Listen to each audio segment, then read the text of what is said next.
और अब रुक करते छत्तीसगढ़ की ओर, जहां छत्तीसगढ़ के बीजापुर में एक बार फिर लाल आतंक का कहर देखने को मिला है। बीजापुर जिले के कुटरू में नक्सलियों ने जवानों से भरे वाहन को ब्लास्ट कर उड़ा दिया।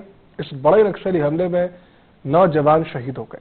आईजी बस्तर ने बताया कि बीजापुर से संयुक्त ऑपरेशन पार्टी ऑपरेशन पूरा करके वापस लौट रही थी और इसी दौरान बीजापुर मुख्यालय से करीब 40 किलोमीटर दूर अम्बेली गांव के पास नक्सलियों ने आईईडी ब्लास्ट किया। ब्लास्ट के बाद की कुछ तस्वीरें सामने आई हैं, जिन्हें देखकर साफ पता चल रहा है कि यह हमला कितना भयावह था। जवानों की शहादत पर केंद्रीय गृह मंत्री अमित शाह और छत्तीसगढ़ के मुख्यमंत्री विष्णुदेव साय समेत कई नेताओं ने गहरी संवेदनाएं व्यक्त की हैं। केंद्रीय गृह मंत्री अमित शाह ने सोशल मीडिया पर पोस्ट करके लिखा कि हमारे जवानों का बलिदान व्यर्थ नहीं जाएगा। हम मार्च 2026 तक भारत की भूमि से नक्सलवाद को समाप्त करके ही रहेंगे। हालांकि जवानों की शहादत पर सियासत भी देखने को मिल रही है। चीन से वापस आ रहे थे और आईडी ब्लास्ट में उनका वाहन उड़ गया और सभी 8 जवान शहीद हो गए।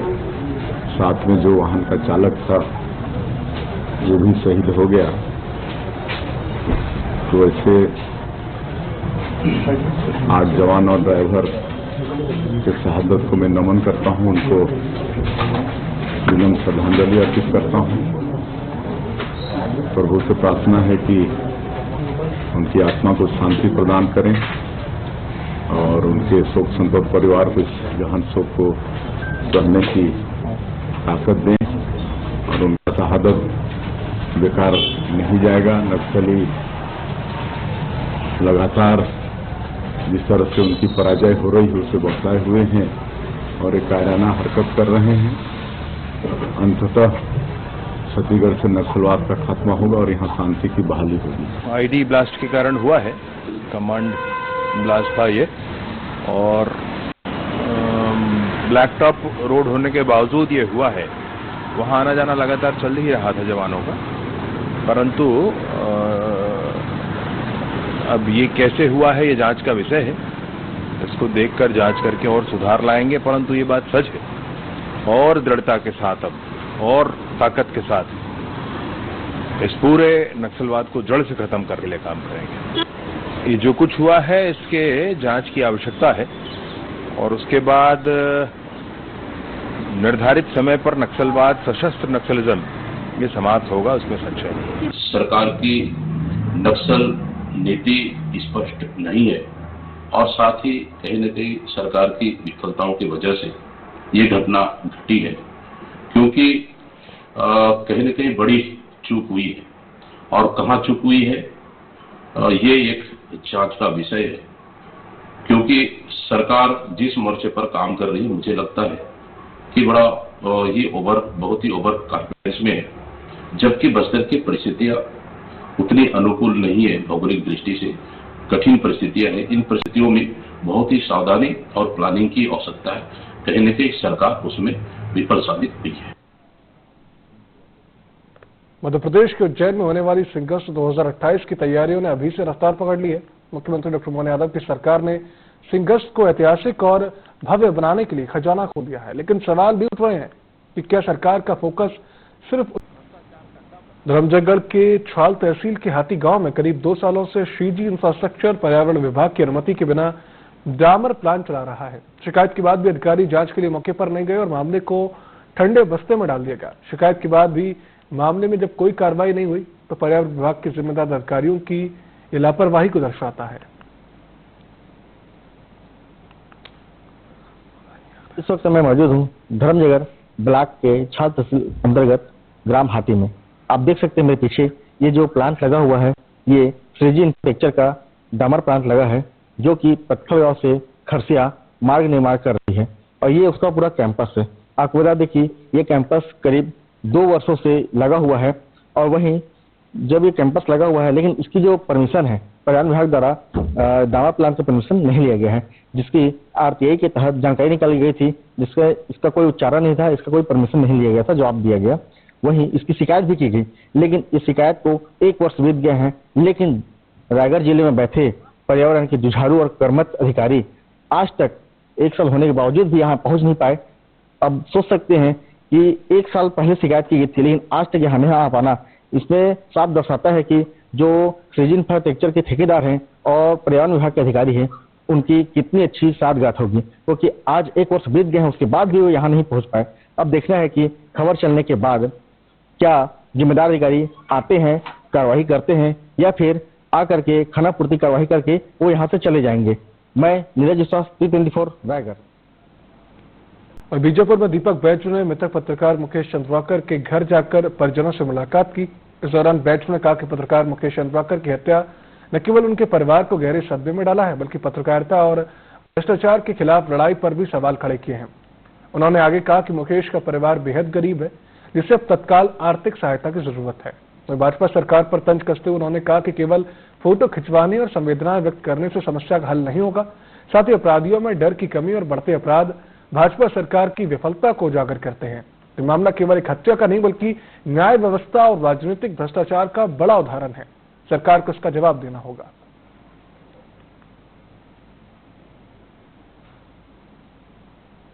पत्रकारिता जगत के लिए बहुत बड़ा नुकसान है, और साथ ही मेरे लिए भी एक पत्रकारिता से हटकर छोटे भाई जैसा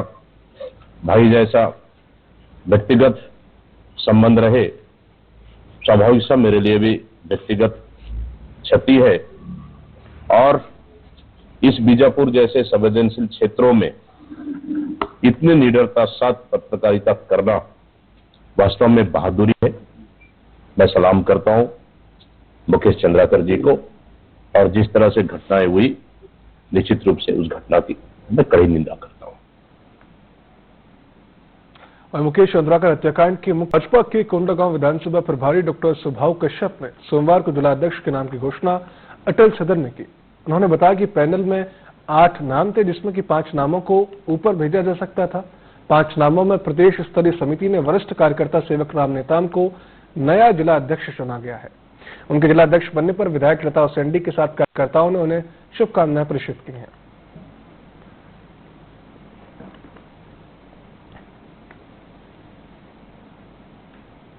मैं कभी बर्दाश्त नहीं करूंगा, ये तेरा है मेरा है, ये तो मेरे से होता ही नहीं है। कार्यकर्ता में कार्यकर्ता एक दूसरे के साथ हम काम करेंगे, चाहे वो शासन की योजनाओं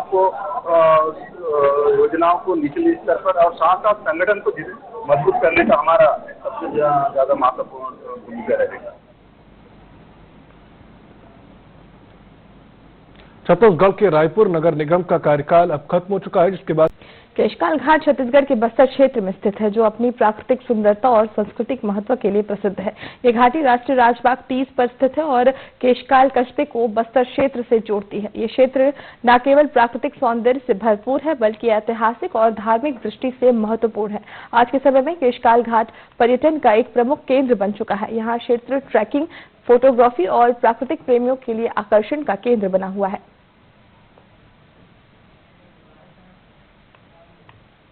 विश्रामपुरी हाल व्यापार से हूँ। तो पहले केशकाल से इधर कांकेर का रोड बहुत खराब था, गड्ढा था, बहुत धूल उल आते थे, तो बाइक में ट्रैवल करना नहीं बनता था। और अभी देख रहे हैं कि आदिवासी कल्चर को बहुत अच्छे से दिखाया गया है। घाट का कंक्रीटीकरण एवं डामरीकरण एवं सुधार कार्य जो है नवंबर महीने में प्रारंभ हुआ था। इस कार्य में संपूर्ण केशकाल घाट में पुनः से जो है डामरीकरण कार्य किया गया है। साथ ही साथ जो घाट के मोड़ थे उनको भी थोड़ा सा सुविधाजनक बनाया गया, उनके स्लोप्स में करेक्शन और उनका कंक्रीटीकरण किया गया। यह कार्य 31 दिसंबर को पूर्ण कर लिया गया था। साथ ही साथ घाटी का जो प्रवेश द्वार का, बस्तर के प्रवेश द्वार का परिकल्पना है, उसके अनुरूप घाटी की जो दीवारें हैं उन पे बस्तर के टूरिस्ट प्लेसेस की, बस्तर की संस्कृति की, सभ्यता की जो है आकर्षक पेंटिंग्स भी बनाई हैं, जो कि टूरिस्ट को काफी लुभा रही हैं। एक सेल्फी जोन के तौर पे वो डेवलप हो रहा है। केशकाल घाटी अपने आप में एक लंबी विरासत को संजो कर रखी हुई है, चूंकि केशकाल घाटी का निर्माण जो है ब्रिटिश काल में हुआ था और उसी समय से जैसे जैसे आवागमन बढ़ता गया, ट्रैफिक बढ़ते गए, तो समय समय पर इसका विस्तार होता गया।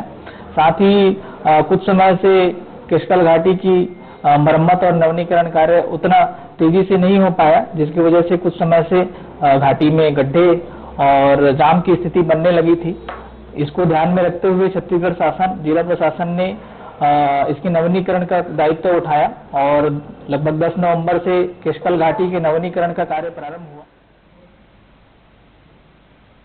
वहीं सागर में शनिवार को हिंदू समुदाय बात करते कोरबा की, जहां पर अज्ञात बदमाशों ने अमृता ज्वेलर्स के संचालक के घर में घुसकर संचालक की हत्या कर दी और वारदात को अंजाम देने के बाद कार लेकर फरार हो गए। बता दें कि इस हादसे के दौरान घर में ज्वेलरी शॉप के संचालक और उनकी बीमार पत्नी मौजूद थी और उनका बेटा दुकान पर था। सूचना मिलने पर एसपी सिद्धांत तिवारी फॉरेंसिक और साइबर सेल की टीम के साथ मौके पर पहुंचे।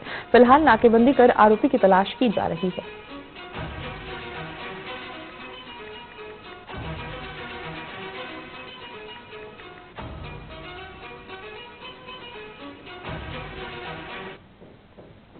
बात करते सूरजपुर की, जहां से एक बम ने रविवार सुबह हीरापुर धान खरीदी केंद्र के पास लगभग 150 बोरी अवैध धान जब्त किया है। ट्रैक्टर ड्राइवर मौके से फरार हो गया। वहीं इस मामले में जब्त धान के 3 मालिक सामने आ रहे हैं। ग्रामीणों ने जिम्मेदारों पर आरोप लगाते हुए कहा कि जिन जिम्मेदारों को अवैध धान पर कार्यवाही करने के लिए सौंपा गया था, वही अधिकारी धान की तस्करी को संरक्षण दे रहे हैं।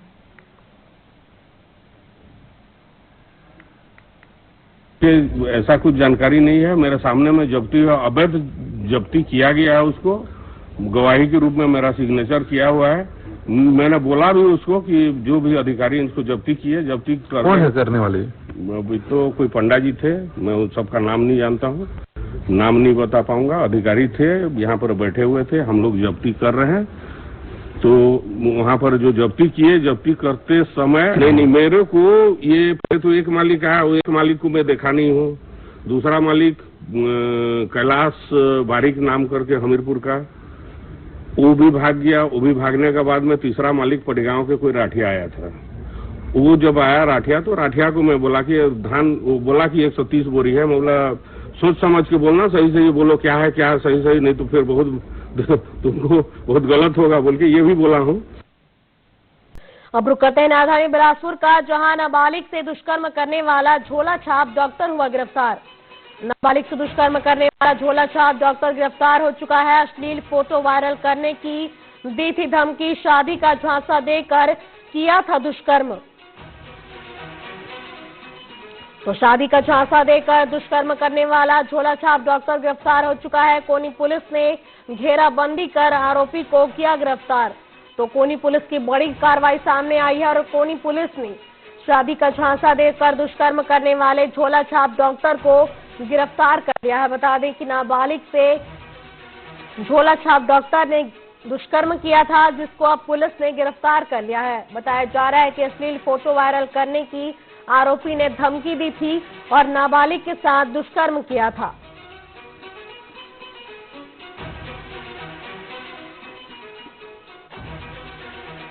कोनी थाना पुलिस की ये बड़ी कार्रवाई सामने आई है। बता दें कि कोनी थाना पुलिस ने झोला छाप डॉक्टर को गिरफ्तार किया है। दरअसल झोला छाप डॉक्टर ने नाबालिग से दुष्कर्म किया था और उसके अश्लील फोटो वायरल करने की धमकी दी थी, जिसके बाद अब पुलिस ने आरोपी को गिरफ्तार कर लिया है।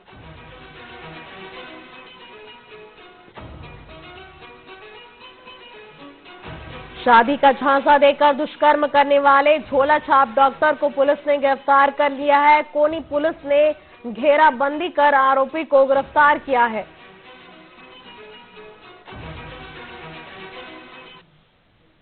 चलिए रुक कर